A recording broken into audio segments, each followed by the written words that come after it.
Our submarine. Taking a Jew into Berlin, the heart of Nazi Germany, where Jews were public enemy number one, was indeed a problem. A big one. Berlin wasn't really Jew-free the way the Nazis claimed. It couldn't be. Anybody with half a brain knew there had to be Jews still in the city, hidden away in secret rooms by sympathetic Germans. The German people even had a nickname for the hidden Jews. They called them U-boats, like the German submarines. I guess because, like U-boats, the Jews were lurking there beneath the surface. The SS were thugs, but they weren't stupid. They knew there were still Jews in Berlin. They just hadn't found them yet. But they were searching for them. Hard. And if the SS discovered you were hiding Jews in your home, you were sunk. Your entire family would be sent off to the concentration camps with them. Taking Simon back to Berlin with us and hiding him in our embassy was super dangerous to all of us. Not to mention, it might lead to a major international incident if the Irish ambassador was discovered hiding a Jewish British spy. We slipped into our home at the embassy around 3 o'clock in the morning while all the staff were asleep.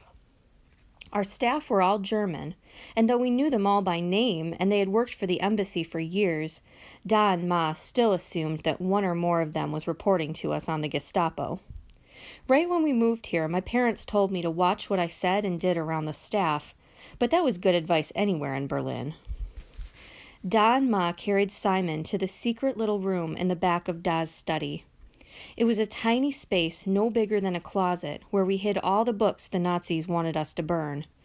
Like the missing family in that empty gray house, whoever they were, we had a stash of forbidden books too.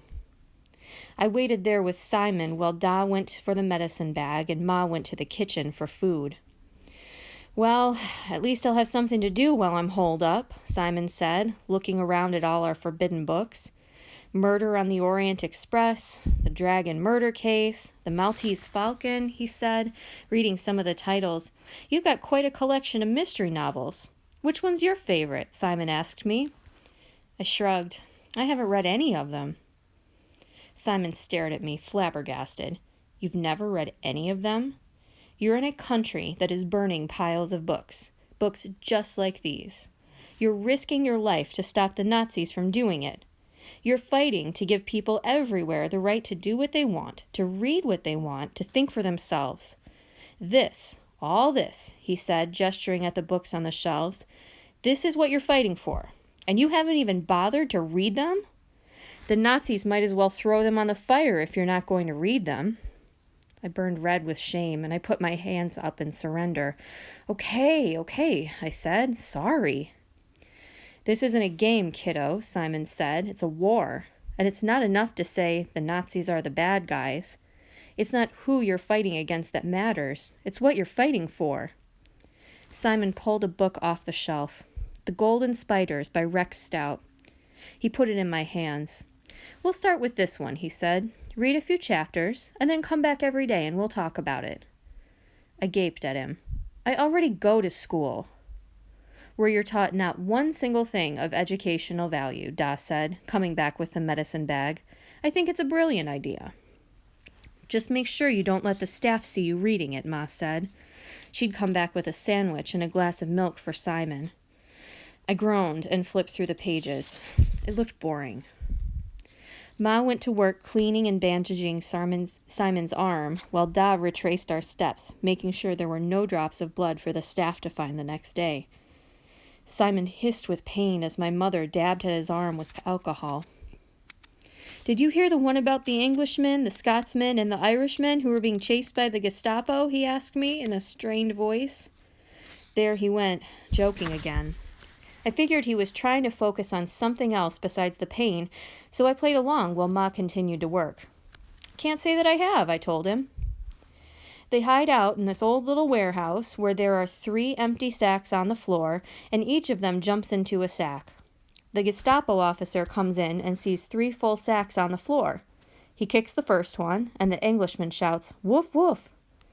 The Gestapo man thinks it's just an old dog in the sack, so he kicks the second bag. The Scotsman cries, "Meow, meow," and the officer leaves it alone, thinking it must be a cat.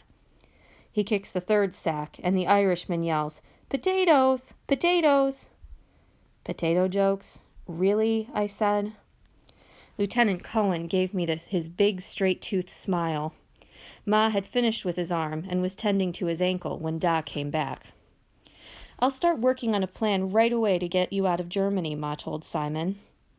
"Not you?" he asked Da. "I'm the legit side of the business," he told Simon. "She's the clandestine part."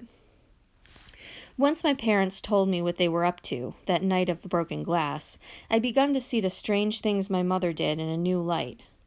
Like the time when I was 7, just after we'd moved to Berlin, when Ma had taken me for a walk all around the city, shooting my picture in front of the Tempelhof Airport, the German Ministry of Aviation, and the Reich Chancellery, the building from which Adolf Hitler ruled. She hadn't been taking pictures of me, not really. She'd been taking pictures of strategic targets. Even then, I'd been part of the family business. I just hadn't known it yet.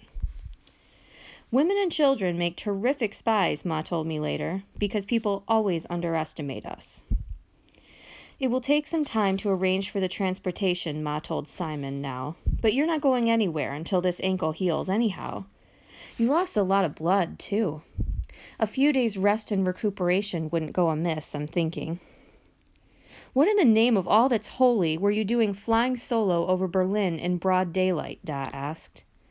"American bombers attacked during the day, but there were dozens, hundreds of them at a time, not solo planes that were easy to shoot at."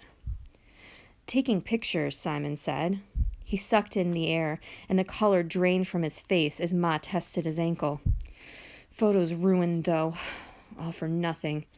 Nazis are developing some new kind of airplane. Works without propellers. Super fast. Caught it on the runway during testing. They call it Projekt 1065.